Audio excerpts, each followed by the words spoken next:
ቴህራን አደገኛውን ካርድ እመዘዋለሁ እያለች ነው። ዲሞና ተብሎ የሚጠራውን ግዙፉን የእስራኤል ኒውክሌር ጣቢያ እመተዋለሁ ስትል ዝታለች። ኢራን ከትላንት ሌሊት አንስቶ እስከ ረፋር ድረስ ስትደበደብ አርፍዳለች። ቴህራንን ጨምሮ ትላልቅ ከተሞች በከፍተኛ ሁኔታ ሲደበደቡ አድረዋል።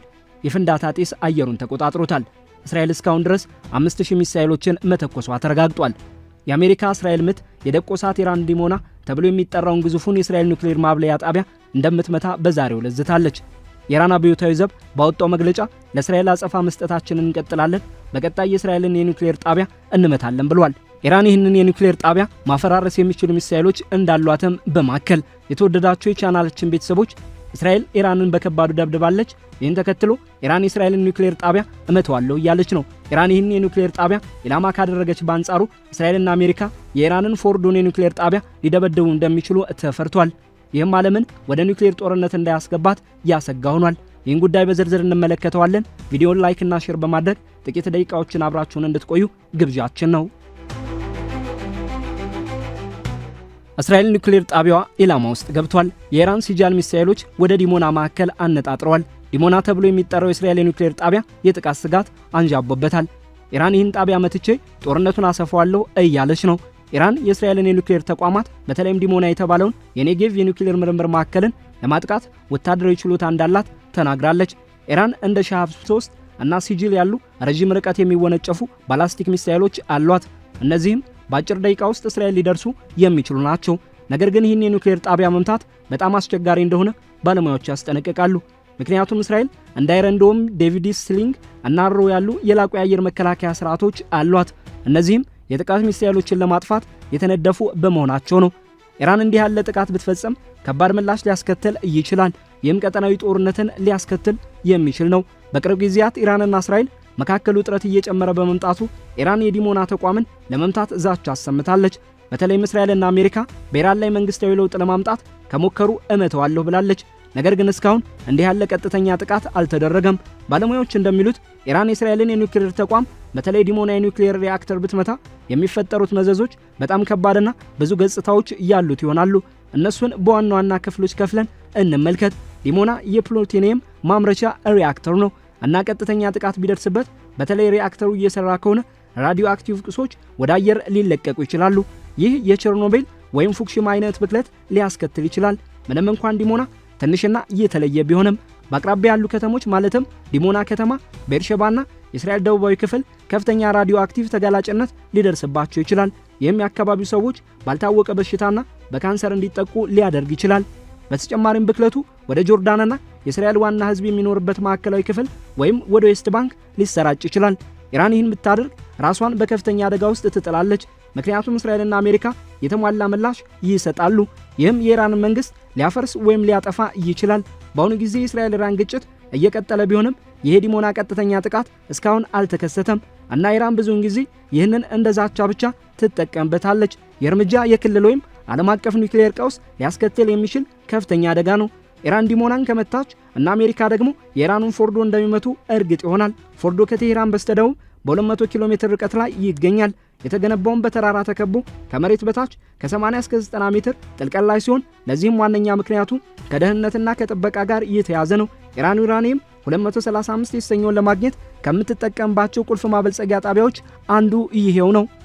ኢራን ዶፍ ማዕበል ማዝነቧን ተከትሎ እስራኤል ተጨማሪ ጥቃት ልትፈጽም እየተንቀሳቀሰች ነው።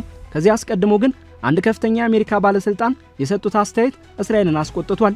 የአሜሪካው አዲሱ የውጭ ጉዳይ ሚኒስትር ማርኮ ሩቢዮ በቅርቡ ለጋዜጠኞች የሰጡት መግለጫ በዋሽንግተንና በቴል አቪቭ ከፍተኛ ድንጋጤንና ቁጣን ቀስቅሷል። አንዳንድ ወገኖች ንግግሩን የአሜሪካ የሽንፈት አዋጅ ሲሉ ፈርጀውታል። ሩቢዮ ከኢራን ጋር ሊኖር ስለሚችለው ቀጥተኛ ጦርነት ሲያስረዱ አሜሪካ ያለችበትን የትጥቅ እጥረትና የኢራንን የማምረት አቅም እንዲህ በማለት አነጻጽረዋል። ከኢራን ጋር በምናደርገው ጦርነት ዙሪያ ግልጽ ሊሆኑ የሚገባቸው እውነታዎች አሉ። ኢራን በወር በመቶዎች የሚቆጠሩ ሚሳኤሎችን ማምረት ስትችል፣ እኛ ግን በወር ማምረት የምንችለው 6 ወይም 7 የሚሳኤል መከላከያዎችን ብቻ ነው ብለዋል። አሜሪካ ሚሳኤሎችን የመመከት አቅሟ ውስን መሆኑን በይፋ መነገሩ ለጠላቶቹ የልብ ልብ ይሰጣል ተብሎ ታምኗል። እስራኤል በአብዛኛው በአሜሪካ የጸረ ሚሳኤል ድጋፍ ላይ የምትተማመን በመሆኑ ይህ አቅርቦት የለንም የሚል አንድምታ ያለው ንግግር ቴል አቪቭን አስቆጥቷል። ጦርነት ሳይጀመር አንችልም የሚል መንፈስ ያለው ንግግር በአሜሪካ የጦር አሰላለፍ ላይ ትልቅ ቅሬታ ፈጥሯል። ይሄ ሩቢዮ ንግግር አሜሪካ ወደ መካከለኛው ምስራቅ ጦርነት ከመግባት ይልቅ በዲፕሎማሲ እንድትገደብ ለማድረግ የታለመ ይሁን ወይም የጦር መሳሪያ ማምረቻ በጀትን ለማስጨመር የታቀደ ስልት ወደፊት የሚታይ ይሆናል። ከአሜሪካዎቹ መንትያ ህንጻዎች ጥቃት ማግስት ታዋቂው የአሜሪካ ጀነራል ዌስሊ ክላርክ ወደ የአሜሪካው መከላከያ ማዕከል ባለ 5 ማዕዘኑ የፔንታጎን ህንጻ የወቅቱን የመከላከያ ሚኒስትር ዶናልድ ራስሙሰንን እንዲያነጋግሩ ይጠራሉ። አንድ ነገር ቀረበላቸው። በቀጣዮቹ 5 ዓመታት ውስጥ 7 የሙስሊም ሀገሮች ላይ ጦርነት እንዲከፈት መታቀዱ ይነገራቸዋል።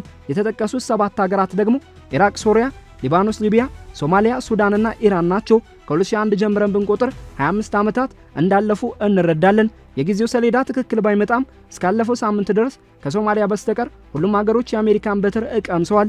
ኢራቅ ፈርሳለች። ሶሪያ ጎላን ተራራን አስረክባ አይለመደኝም ብላለች። የሊቢያ አይወራም። ሊባኖስ ተተረማምሳለች። ሱዳን እየታመሰች ነው። ኢራን እነዚህን ሁሉ ቁጭ ብላ ስትመለከት ነበር። እነዚህ ሀገራት የአሜሪካና የእስራኤልን ጥምር አቅም ተጋፍጠዋል፣ ግን አንዳቸውም አልቻሉም። ኢራን አልንበረከክም አለች። አለመንበርከክን ሲናገሩት ልብ ያሞቃል። በረሃ ላይ ሲመጣ ግን ታሪክ ሌላ ሊሆን ይችላል። አሜሪካ ኢራን ላይ አቂማለች። ባራክ ኦባማ ትንሽ የመተንፈሻ ዕድል ሰጥተዋት ነበር። ወግ አጥባቂዎቹ ግን አልወደዱላቸውም። የኒውክሌር ማብለያውንም ለኃይል ማመንጫ እንድትጠቀምበት ፈቅደውላታል። ነገር ግን ጆ ባይደን ሲመጡ ነገሮች እየተለወጡ ሄደዋል። ትራምፕ በመጀመሪያው የስልጣናቸው ዘመን በከፍተኛ ፍጥነት በማደግ ላይ የነበረውንና አያቶላው ተስፋ የጣሉበትን ጀነራል ቃሲም ሱሌይማኒን አስወግደዋል። የትራምፕና ኔታንያሁ ህብረት በሁለቱ ሀገራት መካከል ከነበሩት ምዕራፎች ሁሉ የላቀ ሆኖ ባለበት ወቅት አሜሪካ ለኢራን ደጋግማ አታደፍርሽብኝ ብላ ነበር። ኢራን ሁኔታውን አላገናዘበችም። መተላለኩን የነስራ ሂዝቦላን ማስታጠቁንና ማገዙን ቀጠለች። የቀጠናው ኃያልነቷን የማሳየት አባዜም ተጠናወታት። እስራኤላውያን አልወደዱላትም። ሞሳድ ስራውን አጠናክሮ ቀጠለ። የአፍጋኒስታን ስደተኞችንና ኢራን ውስጥ ያለውን የብሔሮች ሽኩቻና ፍትጊያ ተጠቅማ አኩራፊዎቹን መመልመልና መረጃ መሸመቱን ቀጠለች። የአፍጋኒስታን ስደተኞች ሰላዮች $100 ያነሰ እየተከፈላቸው መረጃዎችን ያስተላልፋሉ። እስራኤል መረጃዎቹን እየተጠቀመች ምንጠራዋን ቀጠለች። የኢራንን ታላላቅ ሳይንቲስቶችና ከፍተኛ ባለስልጣኖቿን ሁሉ አንድ ባንድ መነጠሉን ቀላል የቤት ስራ አደረገችው። ቴህራንን ግን አልባነነችም።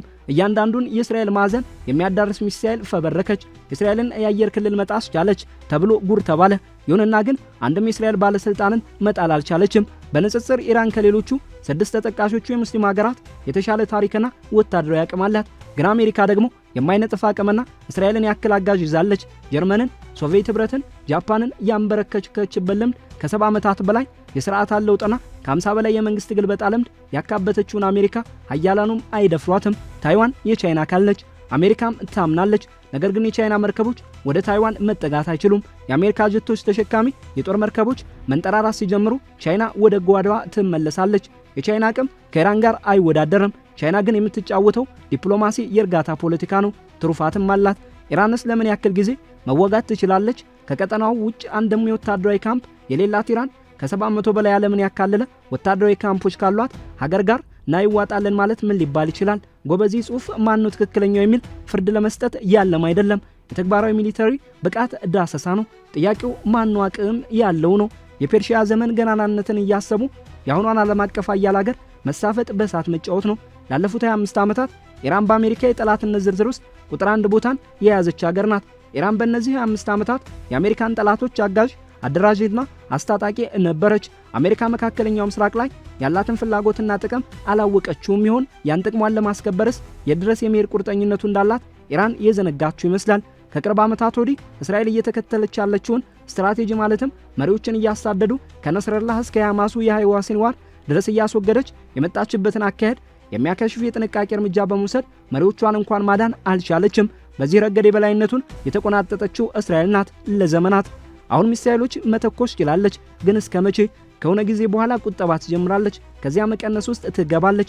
የአሜሪካንን የጦርነት ወጪዎች ኤምሬቶቹና ሳውዲ አረቢያ ይሸፍናሉ።